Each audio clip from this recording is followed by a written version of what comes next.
Vous regardez toujours le Morning Call sur Africa News.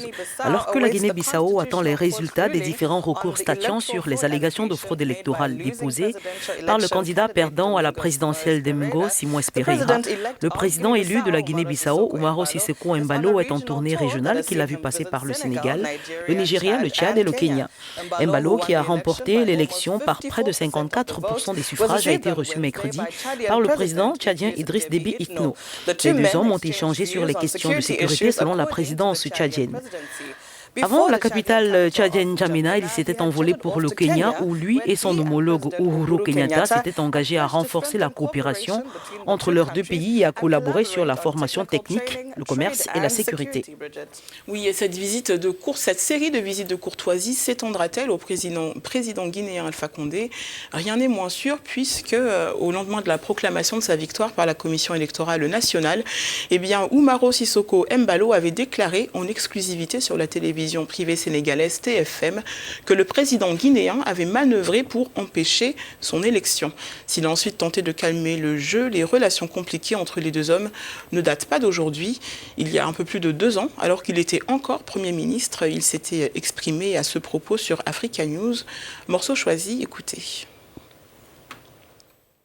Pour revenir à l'accord de Conakry, vous ne cachez pas vos différends avec le président de Guinée-Conakry, Alpha Condé, à qui vous avez reproché à plusieurs reprises de s'en prendre à vous directement. Pour quelles raisons est-ce que le président guinéen s'acharne sur vous? Cette question, il faut la poser. Et moi, je ne pouvais pas répondre à cette question. Je ne sais pas quelles sont ces raisons d'avoir cette chose envers moi. Et moi, je ne peux pas les juger. Et moi-même que je suis là, je ne sais pas qu'est-ce que le destin me réserve. Un jour, je peux être président de la République. Il y a une chose que moi, je sais. Personne responsable de mon destin. Et moi, je ne suis pas responsable du destin de personne. Dans cette interview, le Premier ministre de l'époque a également estimé avoir initié une nouvelle façon de négocier avec les instances financières internationales. Les banques mondiales ont compris en 6 mois, les choses que moi j'ai fait en 6 mois, les mesures que j'ai pu prendre avec l'aide du président, c'était des choses très sérieuses. Et première fois qu'on arrive à négocier avec l'Union européenne les accords de pêche, ça fait 1 mois que nous sommes dans la négociation. Mais avant, 3 jours, on signe. Mais non.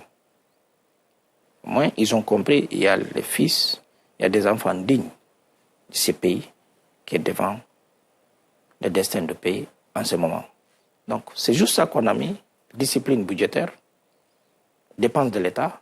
Voilà. Si vous voyez, madame, mon président, depuis qu'il est là, depuis que je suis Premier ministre, il a sorti du pays 2 fois. Tout ça pour diminuer les coûts. Et des ministres, aujourd'hui, tous les salaires, les avantages, je les réduis. Les armées, je suis parti au camp, parler avec mes compagnons d'armes. Je dis, écoute, nous sommes dans la situation ici, il faut montrer le monde qu'avec nos ressources, on paie. Quand on veut, on paie. Je dis, les sacrifices, c'est important. C'est la première fois, depuis 20 ans aussi, que tous nos ambassades, ils sont payés régulièrement. Il n'y a pas de réel de salaire. Et enfin, quelle est la vision d'Umaro Sissoco Embalo quant aux relations entre l'Afrique et l'Occident? Voici ce qu'il en dit. On va sortir un peu de la Guinée-Bissau à présent, parler de l'Afrique en général. La chancelière allemande, Angela Merkel, a prouvé son intérêt croissant pour le continent africain en invitant les 12 et 13 juin dernier 9 chefs d'État africains à Berlin pour une réunion du G20. Durant cette réunion, elle a appelé, je cite, à un renforcement de la coopération pour un développement économique durable des États africains, qui permettra également, selon elle, d'agir à la source pour réduire les flux de migration de l'Afrique vers l'Europe. Pensez-vous que cette annonce, ces déclarations soient porteuses d'espoir? Madame, moi je suis un jeune qui croit en Afrique. Les jours que nous, les Africains, nous soyons plus solidaires entre nous, et je suis sûr que l'Afrique n'a pas besoin des choses qu'ils pensent qu'ils ont en nécessité. Nous, les Africains, d'abord, il faut qu'on pense à l'Afrique, plutôt que quelqu'un de l'autre pense plutôt pour les Africains. Donc l'investissement de l'Europe en Afrique n'est pas forcément la solution? Non, il faut l'investissement sud-sud. Moi, je crois à ça.